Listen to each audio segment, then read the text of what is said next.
Time check, alas 4 ng umaga. Dito tayo ngayon sa Petron Fairview. May panibago na naman tayong pupuntahan ngayong araw dyan sa Tanay Rizal.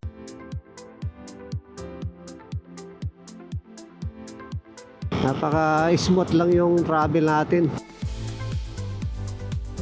Sa pinakababa, yun ang pinaka-Batlag Falls.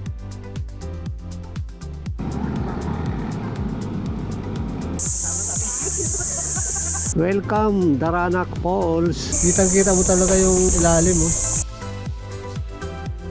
Sarap kumain dito sa Balite River.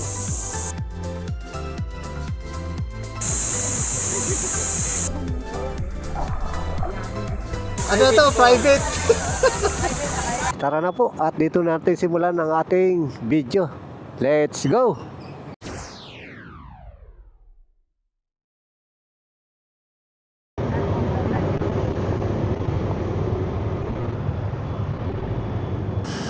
Good morning po sa mga taga Sitio Rawang, Barangay Tandang Kutyo, Tanay Rizal. Yan kami papasyal ngayong araw. Nakailang balik na kami dyan sa Sitio Rawang. Ngayon lang natin mapapasyalan itong bukal ng malaking bato at itong Balite River. Dito na tayo dadaan ng Antipolo Teresa Rizal Road o Sumulong Highway. Diyan na tayo kakanan. Dalawa yung pwede nating daanan. Pwede dito sa Antipolo, pwede dun sa Marilaki Highway. Kung matraffic naman, mas maganda sa Marilaki Highway. Pili mo tayo ng ano dito, pandesal.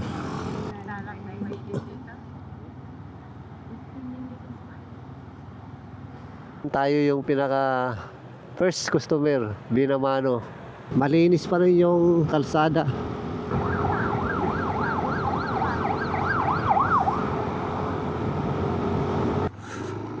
Ganda ng mga puno, oh. Daming ilaw. Kala mo Christmas pa rin.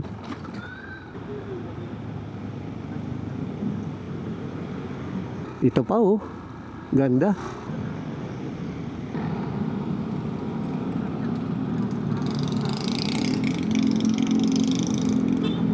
Daan muna kami dito sa Baras Public Market. Bibili muna kami ng maiihaw at mga daon-daon na pwede ilagain pagdating doon.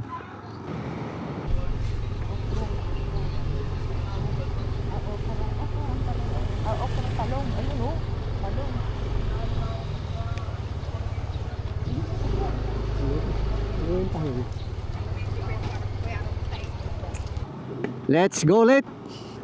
Mura dito ang buko, 30. Malapit na rin naman tayo. Nakabili na kami ng ihawin saka mga dahon-dahon na ating lalagain. Time check, alas 6 ng umaga. Grabe lamig dito.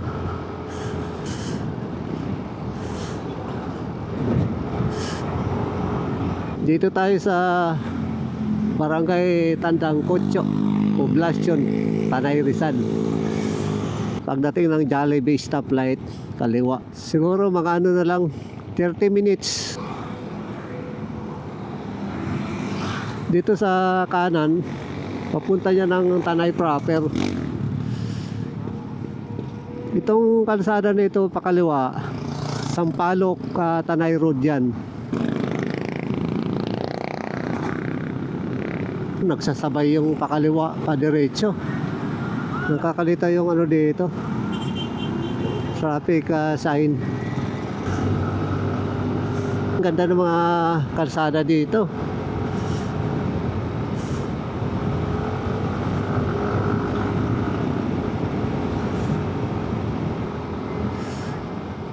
Dito na tayo kaliwa. Welcome, Daranak Falls, Tanay Rizal. Ang aga namin nakarating dito dahil sa luwag ng kalsada. Pag diniretso natin to hanggang Daranak Falls na yan. Papasok tayo bandang kanan, papunta naman ng Paglitaw. Meron naman dito mga signages, kaya hindi rin tayo maliligaw. Kanan na tayo. Ayang signage Paglitaw, Kalinawan Cave, IC Forest, saka Puput Bukal. Madadaanan rin natin ditong Kalinawan Cave and River. Patag naman siya, kailangang rough road. May mga part dito na simentado na rin. Meron siyang kaputol naman na simentado.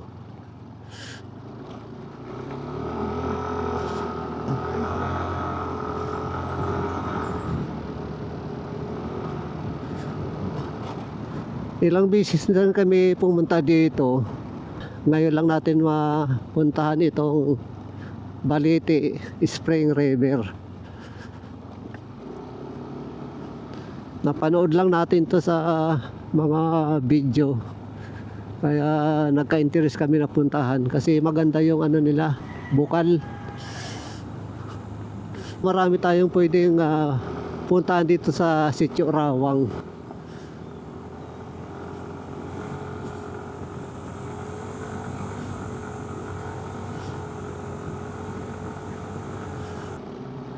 Rough road.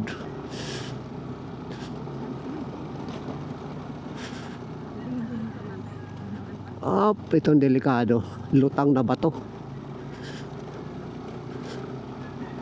Ito sa Pasangang Kalsada, kakaliwa tayo. Paglitaw, Puput Bukal. Dito tayo sa kaliwa. Narating na natin yung Puput Bukal. Kaya sa dami rin ng tao, kaya umiba na yung kulay ng tubig. Dadaan tayo ng tulay ng Rawang. Nung napanood natin, parang patag na ito dito. Ba't ngayon, di ba? Patag na patag na.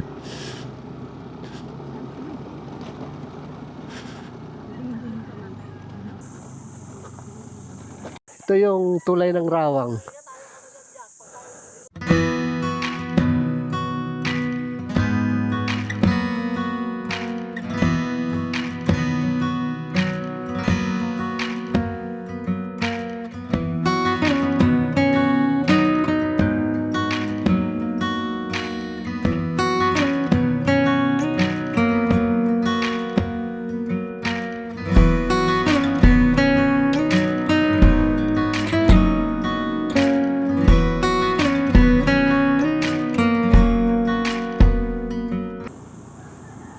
Makikita sa tulay ng Rawang, walang tubig. Meron naman kunting-kunti lang manipis. Itong hindi pa rin maayos-ayos. Sana kung maganda ang kalsada dito, sigurado dadagsain ng tao dito. Pinapatag lang nila. IC Forest Park and Resort. Ayan, ano dito, malawak. Marami mga kubo-kubo. Bago lang ito. Swimming pool. Siguro ano rin yan, natural water. Ito, binubungkal na ito. Medyo nanibago na tayo ng lugar. Kasi marami nang na-develop dito. Katulad na yung IC Resort. Huling punta natin, wala pa yun.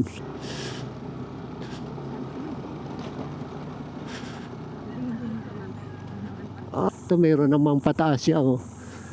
Siguro panibagong ano naman yan, spot. Diretso lang ng Paglitaw. Alam ko dito, pag kumaliwa tayo dyan, yung papunta ng Puput Bukal. Dito tayo pa kanan. Sana sunod natin na punta dito, masiminto na to. Meron dito. Campsite and private resort. Ito yung Puput Bukal, pakaliwa. Dito ang Paglitaw sa kanan. Bukal, Liwayway. Marami dito ano, pwede natin punta na paliguan. Medyo malalim dito. Ano?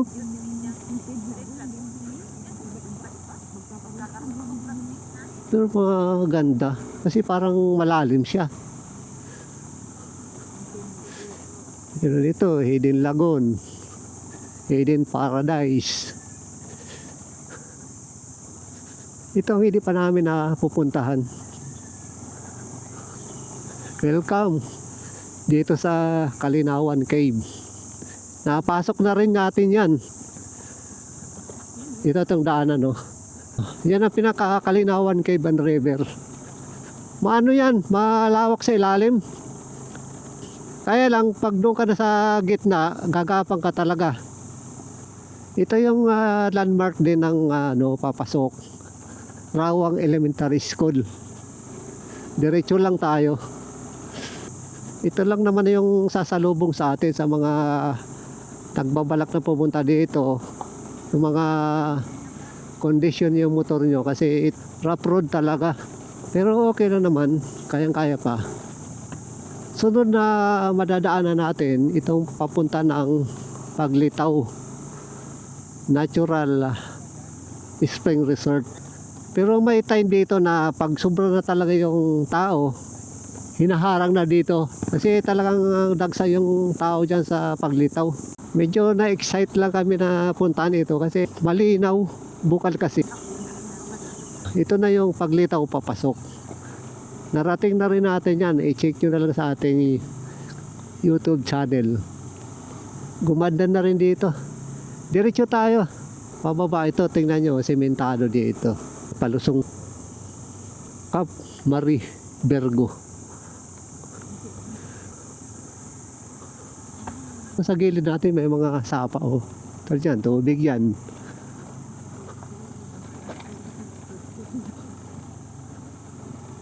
Dito tayo, kaliwa. Kaliwa. Yung parang pasanga na may bahay sa gitna, kaliwa lang. Susundan lang natin yung napapanood natin. Dalawang ano to, pasanga na kalsada, puro kaliwa.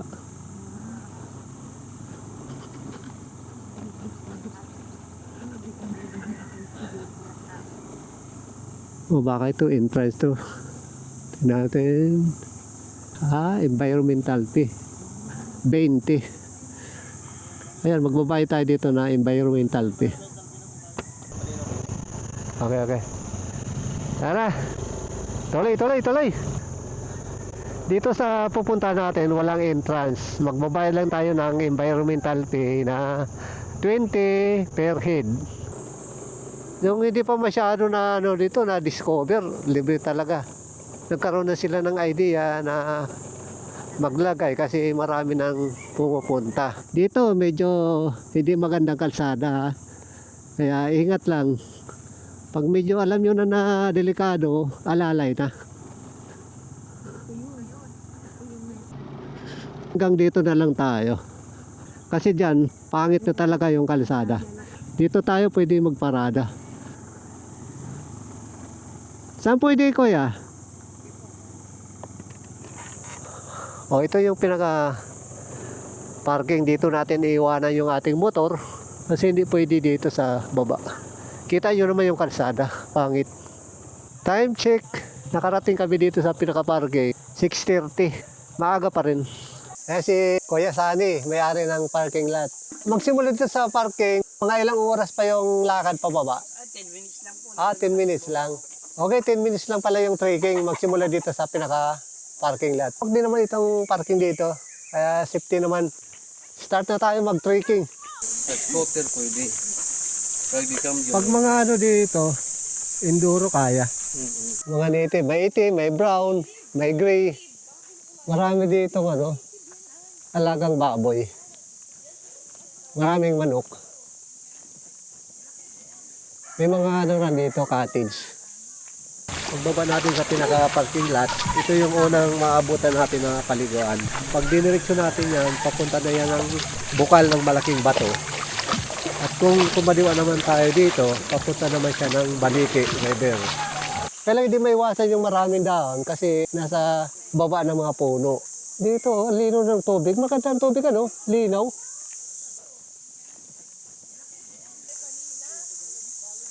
Oh, malalim na dito.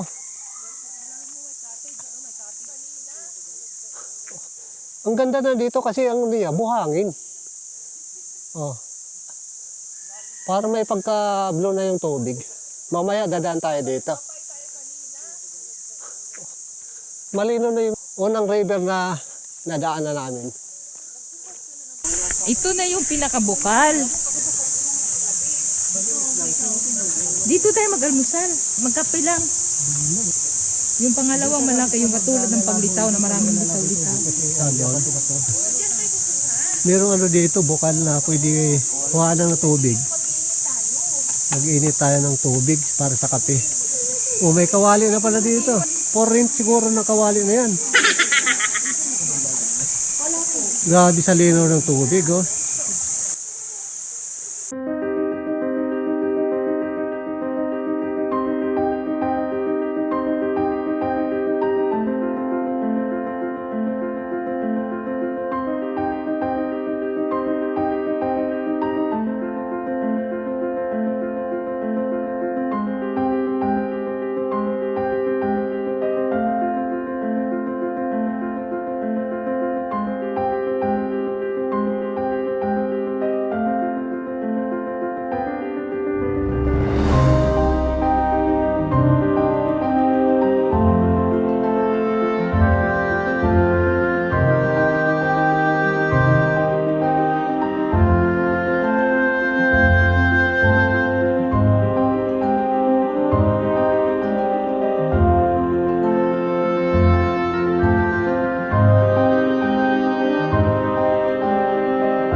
Oh, private pool. Ano to? Private.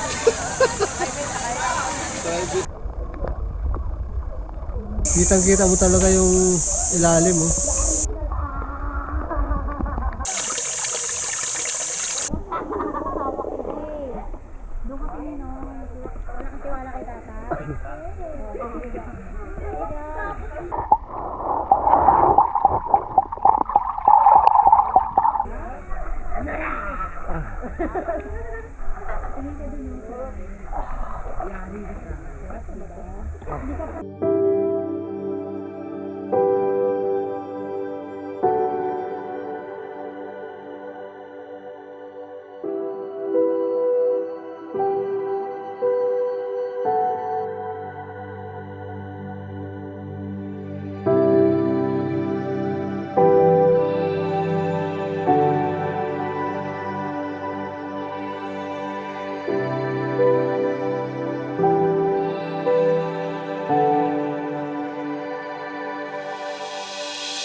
Babaybayin lang natin itong sapa. Wala.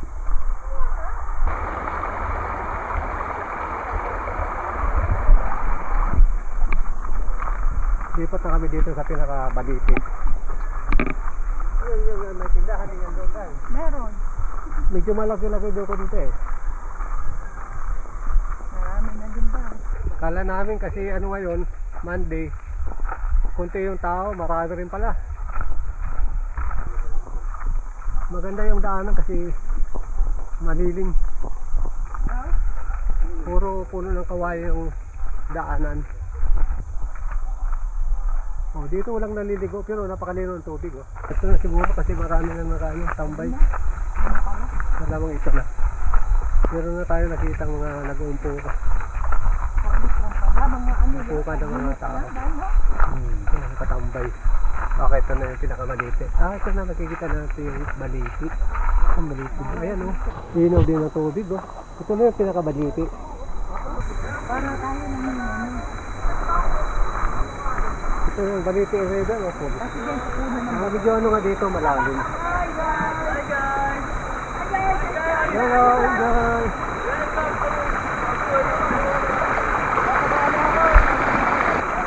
Maganda dito. Maraming butas-butas dito. Mas malamig dito kasi ilalim ng mga puno.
Nanggagaling dito sa Balite River, yung pinakasupply ng tubig dyan sa Batlag Falls.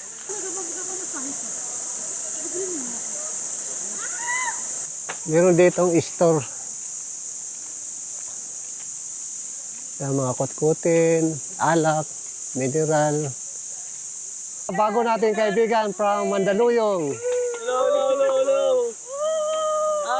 Like niyo po yung page ko, Kijiro ID.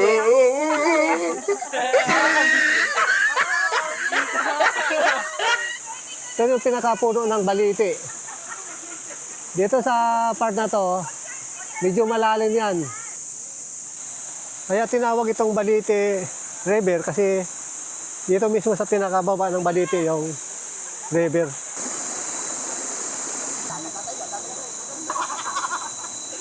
Open dito for overnight camping. Maganda, walang bayad. Maging responsible lang tayo sa ating mga basura. Ang babayaran lang natin dito, yung pinaka-environmental fee na 20 pesos per head. Libre na lahat.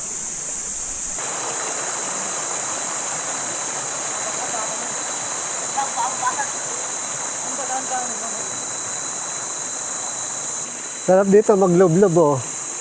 Butas, mamaya ano tayo dyan. Tapos ng almusal. Doon kami sa dulo oh. Ayan mga kabady ko. Nagluluto, nag-iihaw. Maganda kasi dito sa gilid-gilid, pwede na tayo magluto, pwede mag-ihaw.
Almusal mo tayo.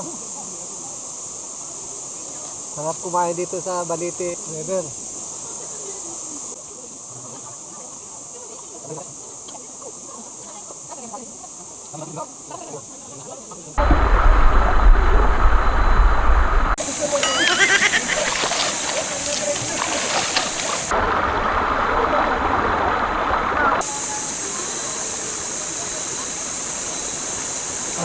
Sarap dito, mini jacuzzi.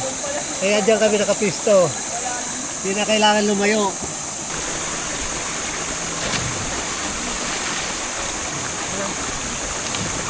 Maligo, mag-camping, overnight, day tour. Walang bayad. Oh, what to sawa yung babad.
Sana all.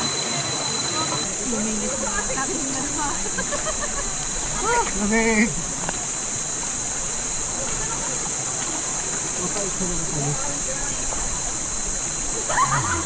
Kaya pala bawal na dito banda. Bangin na pala ito dito. Ayun. Sa pinakababa, yun ang pinaka-Batlag Falls. Lalim na yan. Ito yung part na nag-collapse. Maraming naliligo. Maganda rin dyan sa Batlag. Napunta na rin natin dyan. Diyan na rin ang daan, pababa, yung pinaka-Daranac Falls. Dito naman sa taas, kung saan nandito tayo ngayon, ay itong Balite River. Kung gusto nyo lumipat dun sa pinaka-Batlag Falls, ito yung daanan, pababa. Parang ano ito, backdoor. Kaya lang, pag nakita dito, sisitahin. Ito na yung daanan papunta doon sa pinakababa. Meron ng harang na wire, oh. Kasi dito, pag dumaan ka, kahit hindi ka na mag-entrance doon sa pinaka-Batlag Falls, kasi kung manggagaling kayo doon sa kabila, bago kayo makarating ng Batlag Falls, mag-entrance muna kayo doon sa Daranac Falls. Pag akyat nyo dito sa Batlag Falls, another entrance uli. Kaya dito, hinarangan nila kasi pwede ito tumagos na ito na mag-entrance. Exit na po tayo. Thank you for joining us sa ating ginawang travel adventure dito sa Sitio Rawang, Barangay Tandang Kutso, Tanay Rizal. Naway nag-enjoy po kayo sa ating bagong napasyalan. Konting review lang sa ating pinuntahan. Napaka-affordable sa halagang 20 pesos na babayaran natin para sa environmental fee. Maliban dyan, wala na kayong babayaran. Ma-enjoy mo na lahat. Pwede mag-camping, detour, overnight for free. Kaya lang, walang kuryente dito. Sa signal naman, paminsan-minsan mayroon tayong nasasagap. Yung bayad naman sa parking, 40 pesos lang. Dahil hindi pwede dalhin yung motor sa pinaka-river mismo. Pagdating naman sa kalsada, ito yung madadaanan nyo, rough road, kaya paghandaan nyo na. Kung sakali nagbabala kayo na pumunta dito, mas maganda pumunta kayo ng maaga para kukunti pala yung tao. Kasi kung tanghali na, Medyo lumalabo na yung tubig sa dami ng tao. Lalo pa, summer ngayon. Kaya dagsaan. Dito na naman kami magpapaalam. Till next travel adventure of Duty si Sir. Signing off.